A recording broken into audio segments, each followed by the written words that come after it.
ஆத்தூர் வட்டம் கடம்பூர் மேட்டுத்தெருவை சார்ந்த அனுப்பிரியா மாயவேல் தம்பதிகள் திருமணமாகி 3 ஆண்டு காலம் குழந்தை பேர் இல்லாமல் நம்ம சேலத்து மகமாயை தேடி வந்து அமாவாசை 2 அமாவாசை கும்பப்படையில் பிரசாதம் வாங்கி சாப்பிட்டு 2வது மாதம் வாங்கி சாப்பிட்டு அதே மாதமே அம்மா கருவை தக்க வச்சிருக்காங்க. இருந்தாலும் 3வது அமாவாசையும் வந்து கும்பப்படையில் பிரசாதம் வாங்கி சாப்பிட்ருக்காங்க.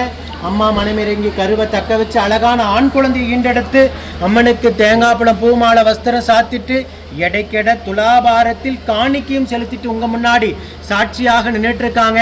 இந்த குழந்தை அங்கத்தில் கழுவினி இல்லாமல் உடல் ஆரோக்கியத்தோட வளர்ந்து கல்வியில சிறந்து விளங்கி அவங்க குடும்பத்தை கட்டி காத்து கரைசேத்துன்னு நான் வேண்டிக்கிறேன்.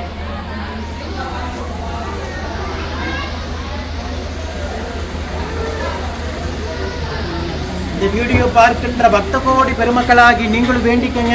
3 ஆண்டு காலம் இந்த தம்பதிகள் இருந்த கடும் தவ வாழ்க்கைக்கு நம்ம சேலத்து மகமா 2வது மாதமே மனமிறங்கி உயிருள்ள வரைக்கும் மறக்க முடியாத மழலை செல்வத்தை பிள்ளை செல்வத்தை அள்ளி கொடுத்துருக்காங்க. இதே போல நித்தம் சாட்சியாக நிற்கின்ற பக்த கோடி பெருமக்களை கண்டு வியக்காத பக்தர்களே கிடையாது. நம்ம சேலத்து மகமாயி அற்புதத்தை கண்டு ஓம் சக்தி பராசக்தி.